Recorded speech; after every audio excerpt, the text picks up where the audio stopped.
ಇವತ್ತು KRS ಅಲ್ಲಿ ನೀರಿದ್ದು ಕೂಡ ರೈತರ ಜಮೀನೆಲ್ಲ ಒಣಗಿಸ್ಬಿಟ್ರು. ತೆಂಗಿನ ಸುಳಿ ಸುಟ್ಟೋಗ್ತಾ ಇದೆ, ತೆಂಗಿನ ಸುಳಿ ಸುಟ್ಟೋಗ್ತಾ ಇದೆ, ಅಡಿಕೆ ಗಿಡ ಸುಟ್ಟೋಗಿದೆ, ದನ ಕರಿಗೆ ನೀರಿಲ್ಲ.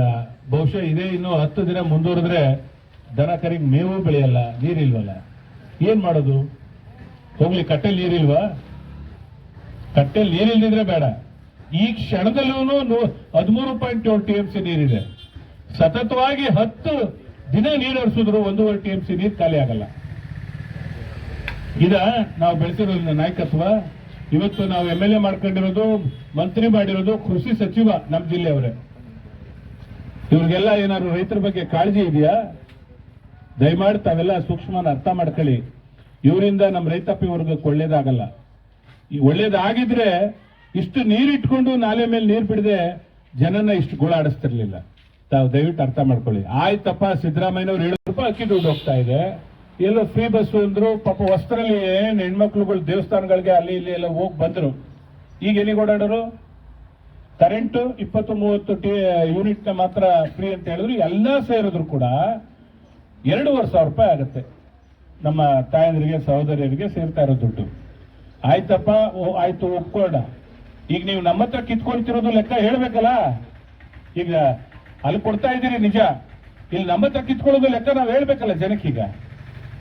ಇವತ್ತು 5 ರೂಪಾಯಿ ಇದ್ದ RTC ಇವತ್ತು 30 ರೂಪಾಯಿ, 25 ರೂಪಾಯಿ, 30 ರೂಪಾಯಿ. ಚಾಪಕ್ಕಾಗ್ದ 20 ರೂಪಾಯಿ ಇದ್ದಿದ್ದು 110 ರೂಪಾಯಿ. ಇವತ್ತು ನಮ್ಮ ಕುಟುಂಬದಲ್ಲೇ ಒಂದು ಸಾವಾದ್ರೆ ಮರಣ ಪತ್ರ ತಗೊಳಕ್ 150 ರೂಪಾಯಿ ಖರ್ಚು ಮಾಡ್ಬೇಕು ಈ ಸರ್ಕಾರದಲ್ಲಿ. ನಿನ್ ದುಃಖ ಅರ್ಥ ಆಗುತ್ತೆ, ಏನ್ ಮಾಡೋದು? ಇವತ್ತು ನಮ್ ಸ್ನೇಹಿತ ಹೇಳ್ದಂಗೆ ಎಣ್ಣೆ ವಿಚಾರಕ್ಕೆ ಬರೋಣ. 175 ರೂಪಾಯಿ ಅಕ್ಕಿ ಕೊಡ್ತಾವ್ರಲ್ಲ ಇವರು, ಒಂದು ತಿಂಗಳು ಕೊಡ್ತಾ ಇದಾರಲ್ಲ, ಅದನ್ನ 2 ದಿನಕ್ಕೆ ಇಲ್ಲಿ ಕಿತ್ಕೊಂತಾವ್ರ ಬಾಟ್ಲು ಮುಖಾಂತರ. 2 ದಿನಕ್ಕೆ, 1 ತಿಂಗಳು ಕೊಡೋದನ್ನ 2 ದಿನಕ್ಕೆ ಇಲ್ಲಿ ಕಿತ್ಕೊಂತಾವ್ರೆ. ಇದ ಸರ್ಕಾರಗಳು ನಡೆಯೋದು?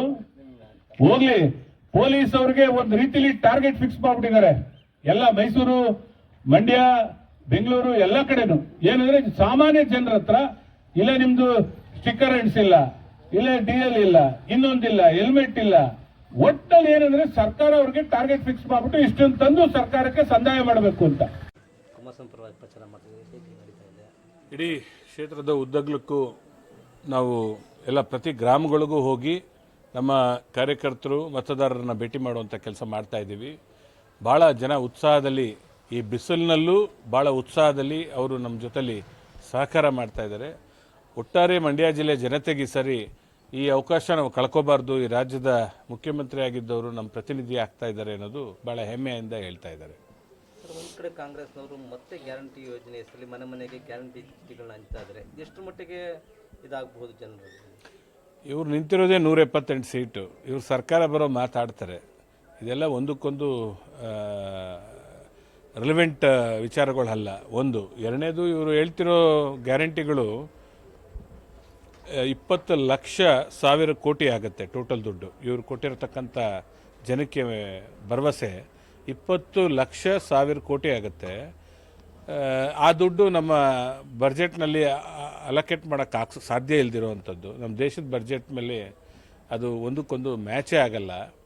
ಇಂಥ ಅವಿವೇಕದ ಆಶ್ವಾಸನೆಗಳನ್ನ ಜನಕ್ಕೆ ಕೊಡೋದು ಇನ್ನು ಮುಂದೇನಾದರೂ ನಿಲ್ಲಿಸಲಿ. ಕೆಲಸ ಮಾಡಿ, ಅಭಿವೃದ್ಧಿ ಮಾಡಿ ಮತ ಕೇಳೋದು ಒಂದು ವಿಧಾನ. ಮೊದಲಿಂದ ರಾಜಕೀಯ ನಡ್ಕೊಂಬಂದಿರೋದು ಆ ಥರ. ಈಗ ಏನಾಗ್ಬಿಟ್ಟಿದೆ, ಇದು ಲಂಚಕ್ಕೆ ಕೊಟ್ಬಿಟ್ಟು ಓಟ್ ತೊಗೊಂಡಂಗೆ ಆಗಲ್ವಾ?